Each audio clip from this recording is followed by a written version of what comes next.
Okay, guys, so we have talked about photosynthesis. Now we need to talk about cellular respiration. This is the opposite process where you're going to have the chemical energy from the glucose that we get from foods that we consume. In the case for plants, it's from the foods that they make for themselves, the glucose they make, and then how that is released in a chemical pathway. And this whole process is very complex. It's 3 separate parts to the aerobic pathway, but there's also an anaerobic pathway for when there is no oxygen present. So cellular respiration includes all of the reactions where energy is released that's going to support the cell of the life of the cell. So where does the energy come from? Well, obviously we talked about photosynthesis. This is how we actually obtain the energy to begin with. So all the energy from the sunlight is turned into glucose through photosynthesis, and then heterotrophs like us have to consume food molecules to be able to get that energy, and then we break it down through respiration. So cell photosynthesis is a way to store that chemical energy in the bonds of that glucose, and then cell respiration is the way that we break the glucose down to release the energy, and the energy we release is in the form of ATP, which we can use to do all kinds of stuff in the cell. Okay, so now, just like I made you memorize the chemical reaction for photosynthesis, you have to memorize the chemical reaction for cell respiration. It's kind of easy. It's the same thing backwards. So we breathe in 6 oxygen molecules and we eat glucose to get our energy needs. With the help of respiratory enzymes to drive the reaction, we end up with 6 carbon dioxide molecules, 6 water molecules, and then 38 ATP molecules. So this whole reaction ends up being basically like the opposite. Instead of energy coming in to start the reaction in photosynthesis, where we had the energy from sunlight, in this case, we're releasing energy in the form of ATP. All right, so respiration is essentially the opposite reaction of photosynthesis. So the inputs of one are the outputs of the other, and vice versa. And then respiration is going to occur in the mitochondria, because remember, mitochondria, we'd call it the powerhouse because that's where we generate all the ATP. Okay, speaking of the mitochondria, there's several parts that you need to know.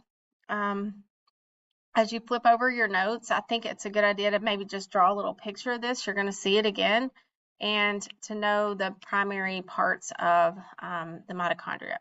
So notice it has the 2 membranes. You've got the double membrane system. So the outer membrane is kind of this brown part right here, and then it has a red line kind of surrounding it. So that's your outer membrane. The inner membrane has this system where it kind of folds inward. So where it goes from that brownish color to the yellow, that's the inner membrane. And then on the inner membrane, you're going to have those folds. Where it folds in, we call those crista. So that is the kind of the plural if we're talking about those folds as they go in. All right. Also inside the inner part of the mitochondria is called the matrix. So here is just where we're talking about. If it's in that inside portion, then that is the mitochondrial matrix. And then you have all these little circular structures hanging out. These circular structures are essentially just your DNA, circular DNA chromosomes. And then you also have some ribosomes floating around. That's the little green dots on here. That's what's going to make the proteins. And then some granules, which are these little bubble-looking things. But the really important part is to understand the structure of the mitochondria, because the mitochondria is where part of the cell respiration reaction happens. And the reason we need to know that is because certain parts of the reaction happen in certain parts of the mitochondria. All right, so next, 3 stages. Stage number 1 is called glycolysis. We call this process anaerobic. The reason we call it that is because it does not require oxygen. All right, this one happens outside in the cytoplasm before we ever get to the mitochondria. And it's going to produce 2 ATP molecules. Okay, so step 1, glycolysis. We take that, and that literally, the word glycolysis essentially just means breaking glucose in half. So we're taking that 6-carbon sugar and we're breaking it in half. And here on the picture, it shows that we're making, oops, sorry. Here in the picture, it shows that we're making 2 pyruvate molecules. So that's exactly what's happening on our, the 2 pyruvate. So essentially, pyruvate is just a 3-carbon sugar. So we break the 6-carbon sugar glucose in half and we get 2 3-carbon sugars. All right, so then the next stage. Next stage is the Krebs cycle. This part is where we are going to require oxygen. So we call this part aerobic. Okay, this is also going to be made up of an electron transport chain. You don't really need to worry about that much. You just need to know that it occurs in the mitochondrial matrix. So we go inside the mitochondria, and then a whole bunch of stuff happens. It's really complicated. You don't need to know anything about it other than what goes in and what comes out. So what goes in is going to be that 2 pyruvate that we got in glycolysis, and what comes out is going to be the byproduct, which is carbon dioxide. That's what we exhale. Okay, in this whole process, from glycolysis, we get 2 ATP. From the Krebs cycle, we get 2 more ATP. Now, the third stage of cell respiration is where we get really the most ATP, the production. And so in this third phase, this is where we're going to see more ATP. All right, so step 3, we call it the electron transport chain, ETC for short, just because it's easier. And this one happens in the mitochondrial membrane. I'll show you a diagram a little bit more closely what I'm talking about here in a second. So what occurs here is essentially something called reverse osmosis. It's going to pump hydrogen ions across that inner membrane through an enzyme called ATP synthase.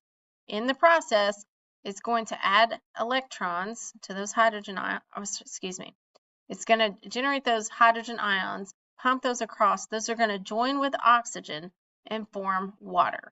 So in this case, water comes in and it essentially goes through this reverse osmosis, and then oxygen comes in, water comes out. Okay, the whole thing generates 34 ATP. So after the first and second stage, and we get to the third stage, we go 2, 2, and then 34. All right, so if we're looking at the whole big picture, the thing to remember is that our first part of this reaction is going to occur in the cytoplasm. There is no oxygen required. So the first step is glycolysis. We break down glucose into 2 pyruvate.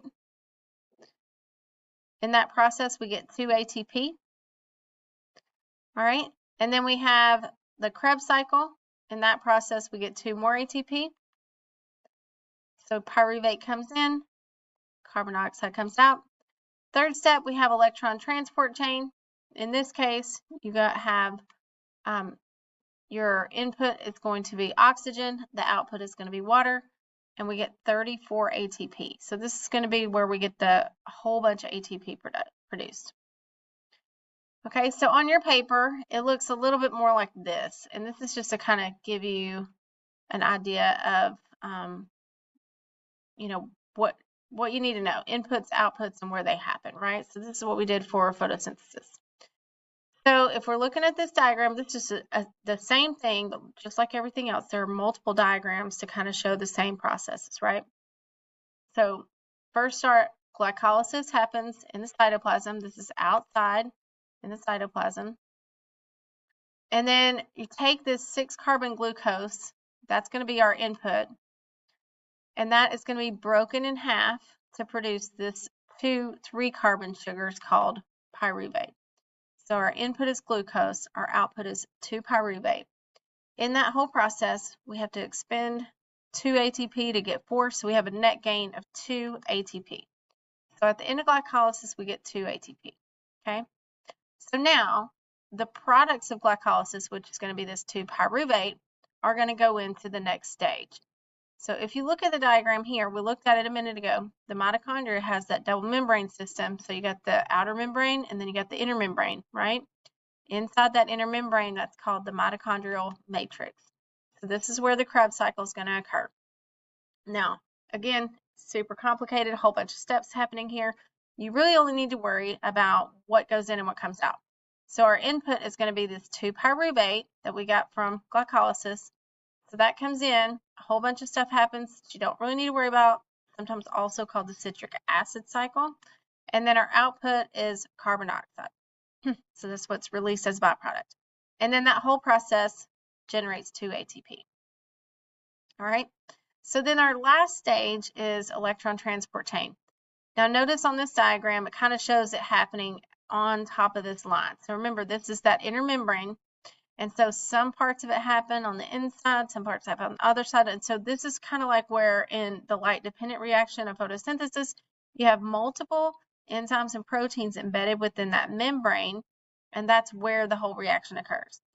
So here we have the mitochondrial membrane is where it happens. You're going to have your oxygen come in, and then, because remember, that's our other reactant for cell respiration. And then through a series of reactions, it's going to join that oxygen with hydrogen ions and produce water.